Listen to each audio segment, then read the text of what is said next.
Assalamualaikum warahmatullahi wabarakatuh. Selamat pagi. Saya Luhur Yadi Triansa, BK SMA N1 Duku Puntang. Apa kabarnya hari ini untuk adik-adik? Ya, semoga baik-baik saja dan selalu diberikan kesehatan.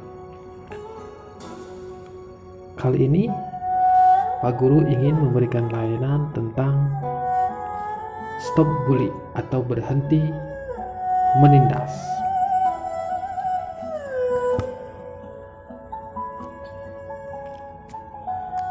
Apa sih bully?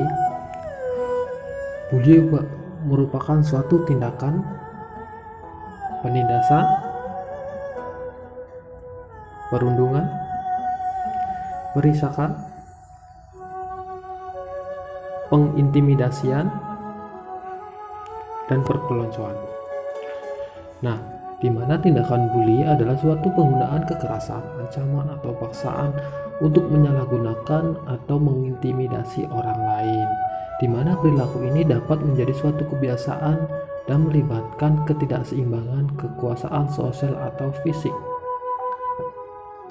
Apa saja sih yang dilakukan dalam bully itu tersendiri?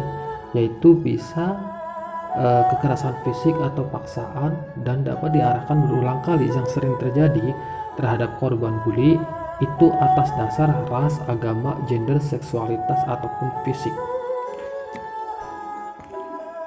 Nah, untuk itu ada beberapa jenis bullying atau bentuk-bentuk bullying, yaitu diantaranya 1. Bullying fisik. Bullying fisik merupakan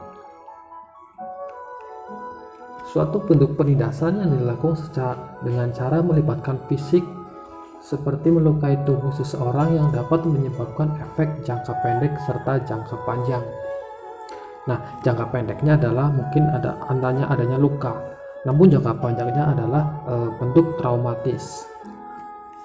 Nah, untuk perundungan fisik ini sendiri atau bullying fisik ini sendiri itu berupa contohnya seperti memukul, menendang, mencubit, mendorong, dan menghancurkan barang orang lain. Nah, selanjutnya yaitu bullying verbal.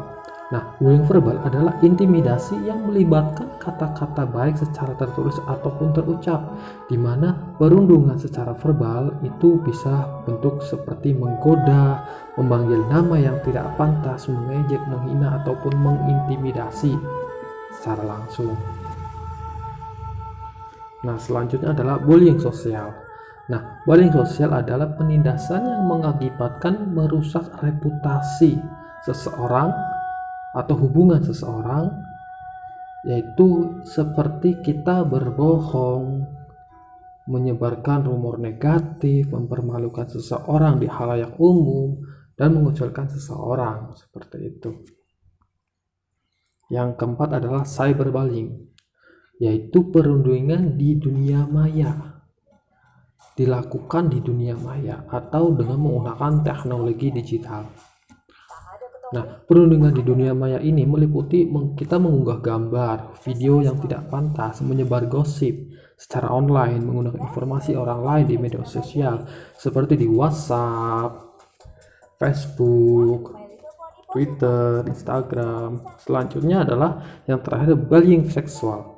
Nah, bullying seksual adalah merupakan perundungan yang berbahaya dan memalukan seseorang secara seksual, intimidasi seksual, termasuk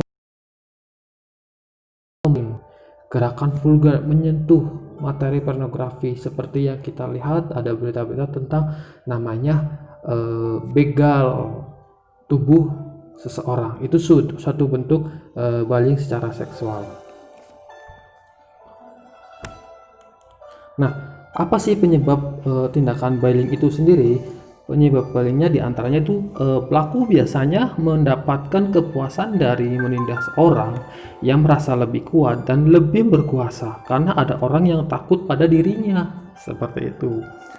Nah, selanjutnya adalah orang yang melakukan bully karena mereka mempunyai masalah yang menyebabkan mereka ingin menindas orang lain dengan cara menyalurkan amarah mereka kepada orang lain.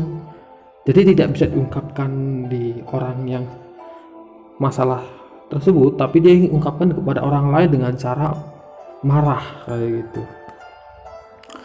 Nah, selanjutnya itu pembuli tidak menyadari akibat perbuatannya sendiri sehingga tidak merasa bersalah. Nah, yang keempat adalah pelaku bullying bisa jadi melakukan hal itu karena mereka pernah mengalami hal yang sama. Nah, contohnya dari kakak kelas ke kalian ke adik kelas kalian, seperti itu. Apa sih dampak-dampak dari korban bullying?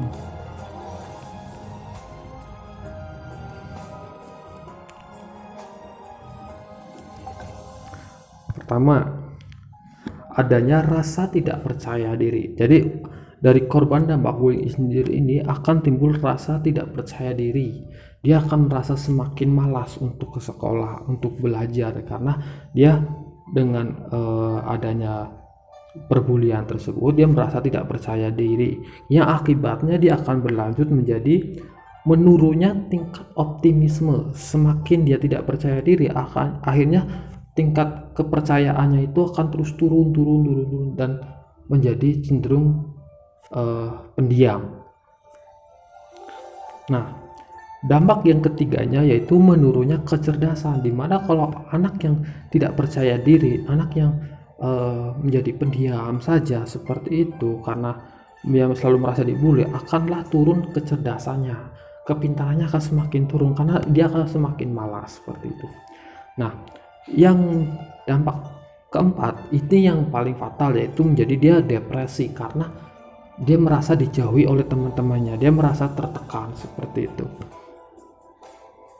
Nah, ini akibat yang nanti setelah dia depresi, ketika dia ingin ungkapkan, akhirnya dia merasa ingin marah, dan itu bisa terjadi dia malah mengeluarkannya itu pada salah tempat atau memberikannya kepada orang lain tanpa suatu sebab. Nah, dampak bagi si pelaku bullying itu sendiri ada juga.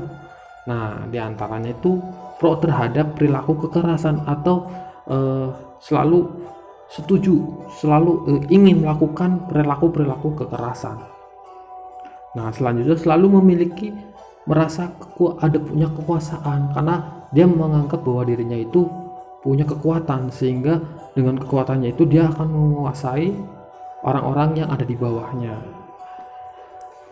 Nah, adanya percaya diri yang salah. Dia memang mempunyai percaya diri, cuman rasa percaya dirinya itu adalah salah, tidak pada tempatnya, tidak pada situasinya. Dia akan selalu mengintervensi atau mengintimidasi orang lain yang tidak sesuai dengan kehendaknya.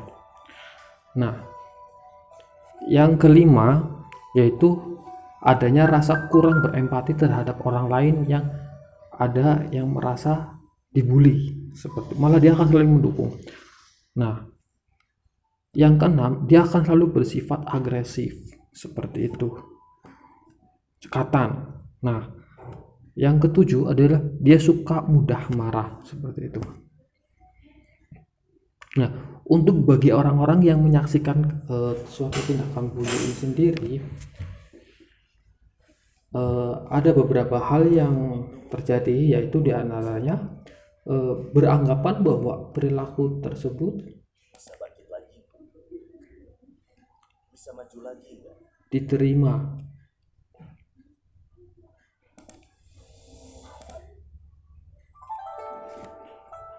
Dia akan melihat bahwa tindakan-tindakan itu merasa diterima, seperti itu, bahwa tindakan-tindakan itu sudah terbiasa dan orang lain melihatnya tidak ada tindakan, tidak ada pencegahan, seperti akhirnya merasa mereka itu bahwa tindakan bully tersebut diterima oleh orang lain. Nah, terus akan ada beberapa ingin bergabung karena merasa takut bila mana dia menjadi sasaran bully tersebut. Nah, yang lain akan diam saja dan bersikap tidak empati karena tadi dia merasa udah pernah sering membuli, seperti akhirnya dia biarin aja lah, ada kalanya dia akan ada lagi, seperti itu. Nah, apa yang harus dilakukan bila menjadi korban bullying atau bully? Pertama, yaitu temui pelaku. Nah, kalian tuh harus menemui pelaku. Bila kalian dibully oleh orang lain, pelaku tersebut harus dibicarakan. Nah, jangan pernah takut untuk melaporkan suatu tindakan bullying ini kepada guru atau orang yang berkompeten. Nah, yang paling mendasar adalah suatu tindakan berani, karena tanpa keberanian orang itu tidak akan menemui pelaku. Keempat adalah jangan pernah balas kembali melakukan bullying. Jadi kalau kalian pernah dibully, janganlah kalian membalas itu dengan bulian lagi. Justru itu akan menjadi suatu tindakan saling bersinggungan seperti itu. Nah, sekian dan terima kasih. Mari kita jaga persaudaraan serta pertemanan dengan tindakan tidak berperilaku negatif. Cukup sekian saja materi dari Pak Guru.